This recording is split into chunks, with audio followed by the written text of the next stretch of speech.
Good day mga boss.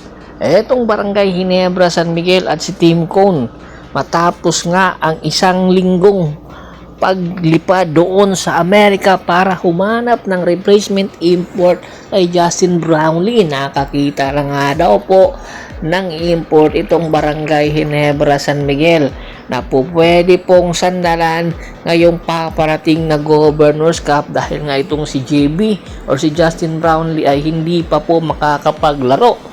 At take note ha, batang bata po itong nakuha ni Team Cone na player, si Grigsby or si Riley Grigsby. Si Riley Grigsby, 26 years old at 6'6 ang kanyang height. Ayon mismo sa mga ulat na naglalabasan, etong si Grigsby ay possible po na magiging conference import kung hindi po maganda ang ipapakita ni Justin Brownlee. I mean, dito na hindi maganda kung walang improvement po sa kanyang injury. Kasi nga po, 38 years old na si Justin at kinakailangan talaga hindi po pwersahin ang kanyang injury na hamstring. At nakikita po ni Team Cone na may potential po itong si Grigsby sa edad na 26 years old.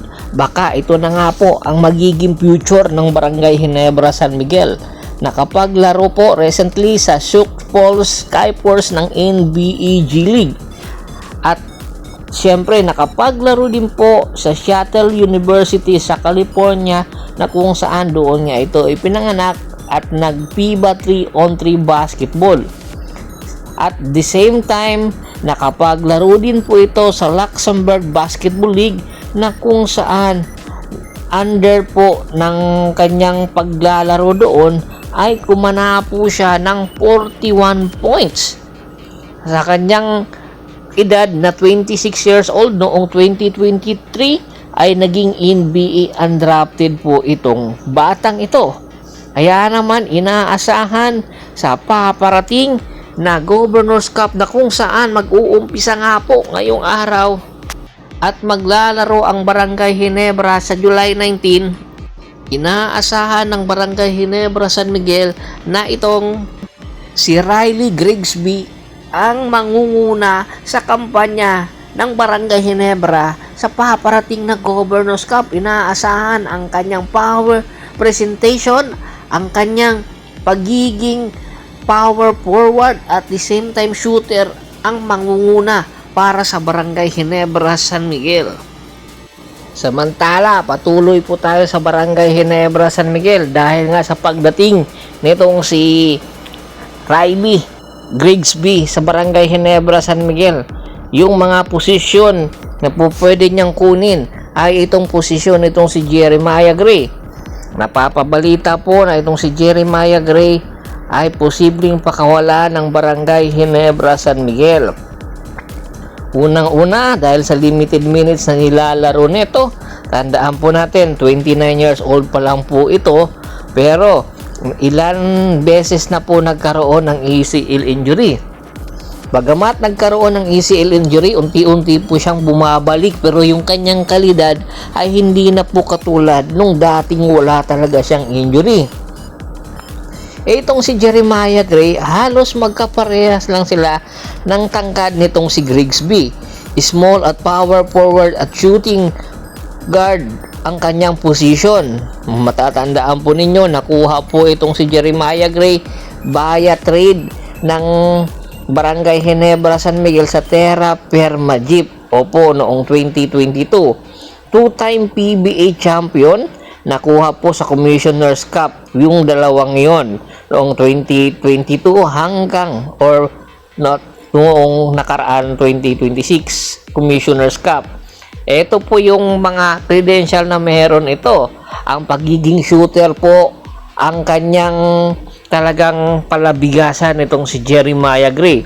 Sa nakaraan Commissioner's Cup, limited minutes pero meron namang quality minutes na ibinibigay sa kanya, na ibibigay niya naman ng puntos, kanya lang hindi po consistent.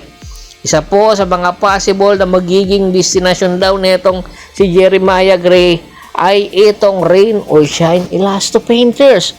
Opo, Ang Rain or Shine Elasto Painters po ngayon nagkakaproblema po sa kanilang roster. Una po dahil karamihan sa kanilang roster ngayon ay merong mga contract expiration na ang mga player at nakikipag-negotiate pa po ang kanilang kampo sa kanilang player dahil mga veterano na po yung nag-expired ang kontrata. Kaya naman hirap na pataasin or increase ang sahod dahil sa hindi pagkakasundo.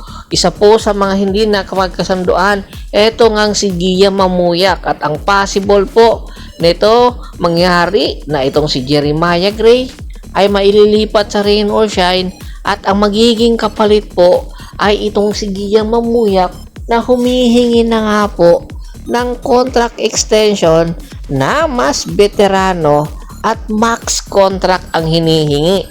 Posible bang mangyari na matuloy itong negotiation between Barangay Ginebra at ng Rain or Shine kapalit si Jeremiah Gray at si Gian Mamuyak? Magpapalitan po sila. Komento na po sa baba ng video at pag-usapan po natin yan. Once again, this is Percival Montero at your service. Don't forget to subscribe my sports channel at don't forget to click the notification bell button para maging updated palagi sa kwentuhan. At bago pa po natin tapusin ang ating kwentuhan, shout out po muna tayo sa ating mga solid na followers na lagi pong sumusuporta sa atin. Kay Kagawad kat sa Kinudukusin ng Hagonoy, Bulacan, Anthony Laki Alon sa Laki Alon family, Nelo Belmonte, Joel Madaraso, Maribet Dilalamon, at si Mr. Ricky Lanza ng Ricky Rider TV ng Tansa, Cavite.